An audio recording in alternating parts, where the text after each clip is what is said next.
ಕರ್ನಾಟಕದ ಗೋವಿಂದಾಪುರ ಮತ್ತು ಗೋಪಿಶೆಟ್ಟಿಕೊಪ್ಪದಲ್ಲಿ ಬಡವರಿಗಾಗಿ ಮನೆಗಳನ್ನು ನಿರ್ಮಿಸಲಾಗಿದೆ. ಅವುಗಳ ಹಕ್ಕುಪತ್ರವನ್ನ ಬಡವರಿಗೆ ಶೀಘ್ರವೇ ನೀಡಬೇಕೆಂದು ರಾಷ್ಟ್ರಭಕ್ತರ ಬಳಗ ಬೃಹತ್ ಜನಾಗ್ರಹ ಜಾಥಾ ನಡೆಸಿತು. ಮಾಜಿ ಉಪಮುಖ್ಯಮಂತ್ರಿ ಕೆಎಸ್ ಈಶ್ವರಪ್ಪನವರ ನೇತೃತ್ವದಲ್ಲಿ ಈ ಜಾಥಾ ನಡೆಯಿತು.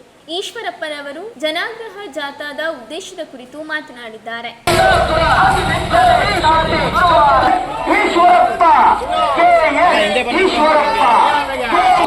ನಗರದ ರಾಮಣ್ಣ ಶ್ರೇಷ್ಠ ಪಾರ್ಕಿನಿಂದ ಹೊರಟು ಗಾಂಧಿ ಬಜಾರ್ ಮುಖಾಂತರ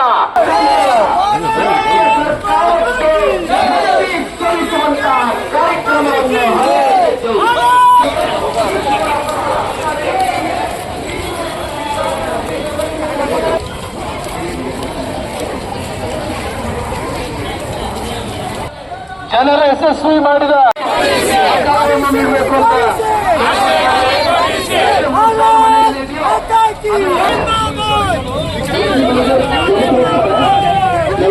ಅಂದ್ರೆ ನಿಮ್ಗೆ ರೋಡ್ ಬೇಕೇ ಬೇಕಲ್ಲ, ನೀರ್ ಬೇಕಲ್ಲ. ಇನ್ನೂ ನಮಗೆ ಮನೆ ಬಂದಿಲ್ಲ. ನಾವು ದುಡಿಯೋದು ತಿನ್ನೋದು को खाना हमें भी घर दे तो वहाँ क्या भी एक रोड करेक्ट नहीं, लाइट नहीं है, ಏನು ಅಲ್ಲಿ ವ್ಯವಸ್ಥೆ ಇಲ್ಲ, ಒಂದು ಬಸ್ ಇಲ್ಲ, ಒಂದು ಮೆಡಿಕಲ್ ಇಲ್ಲ.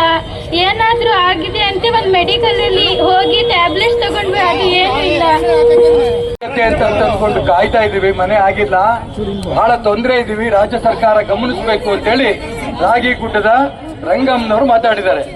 ಈಗ ವಿನೋಬ್ ನಗರದಲ್ಲಿರಂತ ಜಯಮ್ಮ ಅವ್ರು ಮಾತಾಡ್ತಾರೆ. ನಾನು ಈಗ ಸುಮಾರು 8 ವರ್ಷದ ಮೇಲೆ ಆಯ್ತು ನಾನು ಅರ್ಜಿ ಹಾಕಿ ದುಡ್ಡು ಕಟ್ಟಿದ್ದೀನಿ. ಅದು ಯಾವುದೇ ತರದ ಇವತ್ತರೆಗೂ ಉಪಯೋಗ ಆಗಿಲ್ಲ.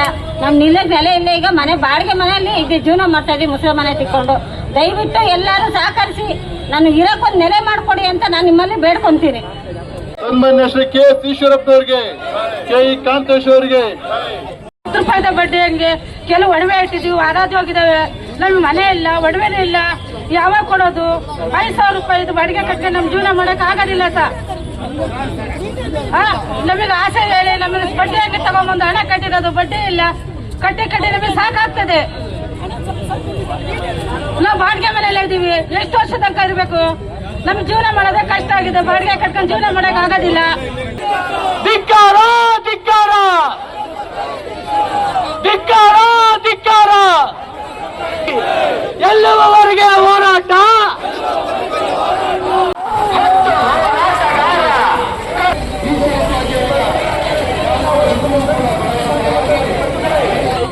ನಾವು ಕೂಡ ಕೇಳ್ಕೊಳ್ಳಿ, ದಯವಿಟ್ಟು ಕೇಳ್ಕೊಳ್ಳಿ. ಇದು ಮೊದಲನೇ ಹೋರಾಟ, ನಿಮಗೆ ಸುದ್ದಿ ಕೊಟ್ಟಿದೆ. ಮಳೆ ಬಂದರೂ ಕೂಡ ಛತ್ರಿ ಇಟ್ಕೊಂಡು ಇಷ್ಟು ದೊಡ್ಡ ಸಂಖ್ಯೆಯಲ್ಲಿ ಬಂದಿದ್ದೀರಿ. ರಾಜ್ಯ ಸರ್ಕಾರಕ್ಕೆ ಕಣ್ಣು ಕಾಣಲ್ಲ, ಕುರುಡು. ಏನ್ ಹೇಳಿ? ಕುರುಡು ಸರ್ಕಾರಕ್ಕೆ ನೀವು ಇಷ್ಟೇ ಜನ ಬಂದ್ರೆ ಸಾಕಾಗಲ್ಲ. ಇಲ್ಲಿ ಇರ್ಬೋದು ಸುಮಾರು 1,500 ಜನ ಈ ಮೆರವಣಿಗೆಯಲ್ಲಿ ಇರ್ಬೋದು. ಗೋವಿಂದಾಪುರದಲ್ಲಿ 3,000 ಜನ, ಗೋಪಿಶೆಟ್ಟಿಕೊಪ್ಪದಲ್ಲಿ 1,500 ಜನ. ಒಟ್ಟು ಎಷ್ಟು ಜನ ಆದ್ರಿ? 4,500 ಜನಕ್ಕೆ ಇಲ್ಲಿ ಬಂದಿರೋದು 1,500 ಜನ. ನೀವು ಅರ್ಥ ಮಾಡ್ಕೊಳ್ಳಿ. ಹೆಂಗಿದ್ರು ಮನೆ ಬರಲ್ಲ ಅನ್ನಂತ ಲೆಕ್ಕದಲ್ಲಿ ಇಟ್ಕೊಂಡ್ರೆ ಇನ್ನು ಹೋರಾಟಕ್ಕೆ ಬರಬೇಡಿ. ನಾನು ನಿಮ್ಮ ಮೇಲೆ ಪ್ರಮಾಣ ಮಾಡಿ ಹೇಳ್ತೇನೆ, ನಿಮಗೆ ಮನೆ ಸಿಗೋ ತನಕ ನಾನು ಬಿಡಲ್ಲ, ಯಾವ ಕಾರಣಕ್ಕೂ ಬಿಡಲ್ಲ. ಅದೇ ರೀತಿ ನೀವು ಪ್ರಮಾಣ ಮಾಡಬೇಕು. ಯಾವ್ಯಾವ ಸಂದರ್ಭದಲ್ಲಿ ಈ ರೀತಿ ಹೋರಾಟ ನಾವು ಮಾಡಬೇಕು ಅಂತ ತೀರ್ಮಾನ ಮಾಡಿದಾಗ ರಾಜ್ಯ ಸರ್ಕಾರಕ್ಕೆ ಎಚ್ಚರಿಕೆ ಕೊಡಬೇಕಾದ್ರೆ ನಾವು ಪ್ರಮಾಣ ಮಾಡಿ ನಾವು ಬಂದೇ ಬರ್ತೀವಿ ಹೋರಾಟಕ್ಕೆ. 17ರಲ್ಲಿ 5/12/2017ರಲ್ಲಿ ಪ್ರಸನ್ನ ಕುಮಾರ್ ಅವರು MLA ಆಗಿದ್ರು. ಅವ್ರ ಅಧಿಕಾರದಲ್ಲಿ ಆನ್ಲೈನ್ ನಲ್ಲಿ ಅರ್ಜಿ ಹಾಕಿದೀವಿ. ಅಲ್ಲಿಂದ ಇಲ್ಲಿವರೆಗೂ ಆಗ್ಲಿಲ್ಲ. ನಮ್ಮ ಈಶ್ವರಪ್ಪ ಸಾಹೇಬರು ಬಂದು ಹೋದ ವರ್ಷ 2023ರಲ್ಲಿ 600 ಮನೆ ಹಂಚಿದ್ರು. ಹಂಚಿಕೆ ಮಾಡಿದ್ಮೇಲೆ ಅಲ್ಲಿಂದ ಇಲ್ಲಿವರೆಗೂ ಯಾವುದೇ MLA ಆಗ್ಲಿ, ಯಾವುದೇ ಕಾಂಗ್ರೆಸ್ ಶಾಸಕರಾಗ್ಲಿ ಆ ಕಡೆ ಗಮನ ಹರಿಸಿಲ್ಲ. ಅಲ್ಲಿಂದ ನಾವು ಇಲ್ಲಿವರೆಗೂ ಮನೆ ಬಾಡಿಗೆ ಕಟ್ಕೊಂಡು ತಂದಿರೋ ದುಡ್ಡಿಗೆ ಬಡ್ಡಿ ಕಟ್ಕೊಂಡು ಅಲ್ಲೇ ಸಾಯ್ತಾ ಇದೀವಿ. ಒಂದ್ ದಿವಸಕ್ಕೂ ಬಂದು ಏನಾಗಿದೆ ಹೋಗಿದೆ ಅಂತ ಯಾರು ಕೇಳಿಲ್ಲ. ನಮಗೆ ಬಹಳ ತೊಂದರೆ ಆಗಿದೆ. ದಯವಿಟ್ಟು ಈಗ ಇರೋ ಸರ್ಕಾರ ಮತ್ತೆ MLAಗಳು ಆ ಕಡೆ ಗಮನ ಹರಿಸಿ ಬಡವರು ಯಾರು ಇದಾರೋ, ಕೂಲಿ ಕಾರ್ಮಿಕರು, ಎಲ್ಲ ಆಟೋ ಚಾಲಕರು, ಗಾರೆ ಕೆಲಸ, ಪ್ಲಂಬರ್ ಕೆಲಸ, ಪೇಂಟ್ರು, ಪ್ರತಿ ಹಮಾಲ್ರು ಎಲ್ಲರೂ ಬಡ್ಡಿ ತಂದು ದುಡ್ಡು ಕಟ್ಟಿದ್ದಾರೆ. ಅವ್ರ ಪರವಾಗಿ ನಿಂತ್ಕೊಂಡು ಅವರಿಗೆ ಮನೆ ಸ್ಯಾಂಕ್ಷನ್ ಮಾಡಿಸ್ಕೊಡ್ಬೇಕಂತ ಹೇಳಿ ದಯವಿಟ್ಟು ಎಲ್ಲರಿಗೂ ನಾನು ಮನವಿ ಮಾಡ್ಕೊಳ್ತಾ ಇದ್ದೇನೆ. ಇತ್ತೀಚೆಗೆ ಹೋಗಿ 3 ತಿಂಗಳ ಕೆಳಗೆ ಮಾನ್ಯ ಜಮೀರ್ ಅಹಮದ್ ಅವ್ರನ್ನ ಭೇಟಿ ಮಾಡಿದ್ವಿ, ವಸತಿ ಸಚಿವರು. ಪಾಪ ನಮ್ಮನ್ನೆಲ್ಲ ಕೂರಿಸ್ಕೊಂಡು ಚೆನ್ನಾಗಿ ಮಾತಾಡಿದ್ರು. ಖಂಡಿತ ನಾನೇ ಶಿವಮೊಗ್ಗಕ್ಕೆ ಬಂದು ಈ ಸಮಸ್ಯೆ ಪರಿಹಾರ ಮಾಡ್ತೀನಿ ಅಂತ ಹೇಳಿದ್ರು. ಚುನಾವಣೆ ಬಂತು, ಬೇರೆ ಬೇರೆ ಬಂತು. ಅವ್ರಿಗೆ ಆಸಕ್ತಿ ಇಲ್ಲ ಅಂತ ನಾನು ಹೇಳಲ್ಲ. ರಾಜಕಾರಣ ಕರ್ನಾಟಕ ರಾಜ್ಯದಲ್ಲಿ ಬೇಕಾದಷ್ಟು ರಾಜಕಾರಣ ನಡೀತಾ ಇದೆ.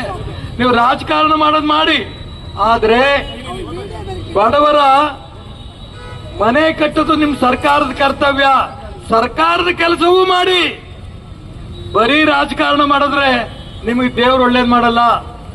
ನಾನು ಅದಕ್ಕೋಸ್ಕರ ಹೇಳ್ತೀನಿ, ಅನೇಕರು ನನ್ನಲ್ಲಿ ಬರ್ತಿದ್ದಂಗೆನೆ ರಾಮಣ್ಣ ಶೆಟ್ಟಿ ಪಾರ್ಕ್ ಅಲ್ಲಿ ಗಣಪತಿ ಪೂಜೆ ಮಾಡಕ್ ಹೋಗ್ಬೇಕಾದ್ರೆ ಒಬ್ಬ ಯಜಮಾನ್ರು ಬಂದ್ರು. ಸರ್ ನಮಗೆ ಮನೆ ಬೇಡ ಸರ್, ನಮ್ ದುಡ್ಡು ನಮಗೆ ವಾಪಸ್ ಕೊಡ್ಸ್ಬಿಡಿ ಸರ್. ಹೌದಾ? ಹೌದು, ನಮ್ ದುಡ್ಡು ವಾಪಸ್ ಕೊಡ್ಬೇಕು ಅಂತ ಕೇಳ್ತೀರಾ? ಯಾವ ಕಾರಣಕ್ಕೂ ಕೇಳಬೇಡಿ. ನಮ್ ದುಡ್ಡು ನಮಗೆ ಮನೆ ಸಿಗೋ ತನಕನೂ ಕೂಡ ನನ್ನ ಮಗ ಇದ್ದಾನೆ, ಇವನ್ ಮೇಲೆ ಪ್ರಮಾಣ ಮಾಡಿ ಹೇಳ್ತೀನಿ, ನಿಮ್ಮ ಮನೆ ಸಿಗೋ ತನಕ ಹೋರಾಟ ಬಿಡಲ್ಲ.